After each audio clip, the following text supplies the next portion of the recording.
Saya akan lanjutkan. Saya akan coba masuk ke chat dan ada pertanyaan dari Bu Yanti ya dari Jakarta. Tolong jelaskan pemahaman matrik X-Goal langsung melihat ID yang sudah recycle dan jalur limpahan dari mana diperoleh. Oke. Nah, jadi di sini saya coba akan menjelaskan, mungkin Bu Yati ingin merespon melalui audio sebelum saya masuk. Oke, sebentar. Ya, jadi saya akan coba mensimulasikan atau melihat kasus yang terjadi di program Xcode. Nah, di sini saya coba masuk ke ID proses, atau mungkin ada rekomendasi ID akan saya loginkan. Kalau nggak ada, saya akan masuk di ID 211. Oke, saya akan masuk ke ID 211 dan saya akan targetkan di program Xgoal yang sudah recycle. Kita akan masuk di program slot 1. Nah, jadi teman-teman bisa melihat program Xgoal slot 1, kondisi matriknya pada saat ini seperti ini. Dan matrik ini itu sudah terjadi recycle.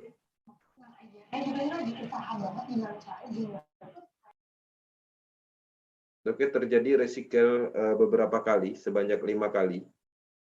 Ya.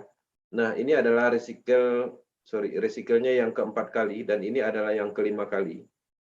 Nah, kita bisa melihat recycle sebelumnya, dan kita bisa melihat matrik penuh seperti ini. Artinya ini adalah siklus sebelum siklus yang kelima. Ya, ini adalah yang keempat. Kita bisa melihat ID di sini itu penuh. Ya. Kemudian kita juga bisa melihat recycle berikutnya. Oke. Nah, di sini kita bisa melihat recycle pertama. Di sini kita juga bisa melihat bahwa ada beberapa warna di matrik Xgoal ini. Di sini ada warna kuning dan di sini ada warna putih sama warna orange. Di sini juga ada keterangannya, ya.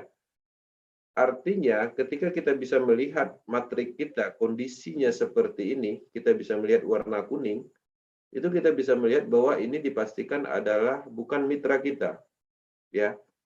Itu adalah spillover dari atas. Dari atas mana ya kita nggak tahu, mungkin dari cross lining ataupun dari struktur jaringan. Nah, untuk pengecekan itu sendiri kita harus lihat historical ID ini. Sebelum kita akan melihat historical ID ini, kita jelaskan lebih lanjut tentang yang warna ini. Yang warna oranye itu bisa kita lihat di sini adalah spillover dari bawah, ya, atau limpahan dari bawah. Dari bawah mana? Ya dari tim yang ada di dalam ini.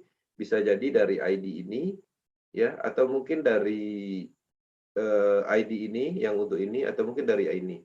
Artinya limpahan yang terjadi dari bawah matrik kita. Tapi kalau yang kuning itu dari atas ini, ya. Kemudian yang putih itu adalah struktur jaringan kita sendiri atau mitra langsung kita, ya, direct partner atau partner langsung itu diidentifikasi dengan warna putih. Dan kita bisa pastikan bahwa yang putih-putih ini adalah direct langsung kita. Nah, bagaimana cara pengecekannya untuk memastikan bahwa ini struktur jaringan mana? Ya, kita bisa mengklik ID ini, ya. Kita bisa melihat dashboard-nya dan kita bisa melihat upline-nya. Ya. Kemudian kita telusuri upline-nya. Ya, jadi kita bisa melihat bahwa ternyata ini memang tidak ditemukan ID 211. Artinya tidak ada hubungannya dengan ID 211 ternyata. Ya.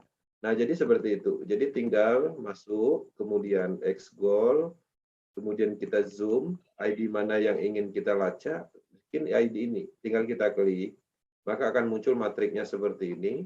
Masuk ke dashboard-nya, kemudian kita masuk ke upline-nya, klik upline-nya, dan kita telusuri dia ada di mana. Ya. Nanti kita akan bisa melihat, dan mungkin ada salah satu ID yang kita kenal, dan ini masih dalam struktur jaringan ID 211. Ya. Nah, jadi seperti itu. Artinya limpahan yang ada di proses Xgoal itu sifatnya tidak beraturan. Kalau kondisi matriknya seperti ini, ya, kita bisa melihat ID yang baris keempat itu sudah terisi. Secara logika program, ketika matrik ini sepenuhnya kita yang menggerakkan, ya, kita individu yang menggerakkan, pastinya dia akan mengisi di level atasnya dulu. Karena dia digerakkan oleh orang lain juga, selain kita menggerakkan matrik kita, di matrik kita ini sendiri orang lain juga yang menggerakkan, yang mengisi. Ya, kenapa ini bisa terisi? Artinya yang mengisi ya kemungkinan dari ID ini atau mungkin dari ID ini. Ya, bukan dari hasil dari pengembangan kita. Artinya itulah yang terjadi di proses. Dan bisa jadi suatu saat ya ID 465 ini ketika dia melakukan percepatan ya, kemudian dia merecycle, tidak menutup kemungkinan dia akan berpindah tempat di bawah sini. Ya, yang tadinya dia posisi ini berlawanan dengan ini, kemudian karena dia ada percepatan recycle, matriknya cepat terisi penuh, kemungkinan dia akan menjadi struktur di bawah sini, satu struktur. Inilah yang disebut dengan cross-linking. Ya, artinya dia tidak saling mengenal, tidak satu jalur, ya, karena jalurnya ini itu adalah ini. Ya, itu bisa saja di sini posisinya. Nah, jadi prinsipnya di dalam logic program X-Goal ini itu ada penentuannya adalah programnya, ya. Bagaimana kondisi matrik kita saat itu, bagaimana kondisi matrik upline kita saat itu, bagaimana kondisi matrik yang ada di dalam matrik kita. Nah, kalau seandainya kita zoom dalam matrik ini adalah matrik ID 211. Tapi ketika kita lihat dari ID 204907, matriknya itu seperti ini.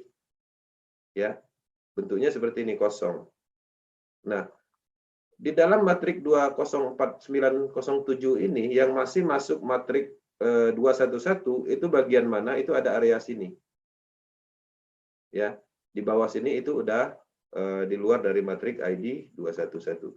Kita bisa melihat di sini bahwa ID ini itu di bawahnya itu masih ada matrik ya 40, dan artinya ketika matrik 40 ini punyanya 24907 ini itu masih masuk dalam matriknya 211. Nah, masing-masing ID ini mempunyai matriknya masing-masing. Untuk yang ini dia mempunyai matrik ke bawah sini sampai 4 baris. Yang ini juga ya ID 2233 ini dia mempunyai matrik yang sama di X-goal-nya yaitu 4 baris 30 space kosong. Artinya total keseluruhan matrik ini ya total keseluruhan yang ada di matrik dia ini itu udah di luar dari matrik 211. Oke, seperti itu. Bisa dipahami, Bu Yanti? Iya, bisa dipahami, Pak. Oke. Nah, jadi Terima kasih. ya, jadi konsep yang ada di program X-goal itu adalah random metric. Jadi semua ID yang ada di dalam matrik kita itu bukan kita yang menentukan. Ya, artinya tergantung dari kondisi matriknya. Mana matrik yang akan terisi, itu sistem yang menentukan, sudah ada logic program sesuai dengan logika programnya di masing-masing mod matriknya.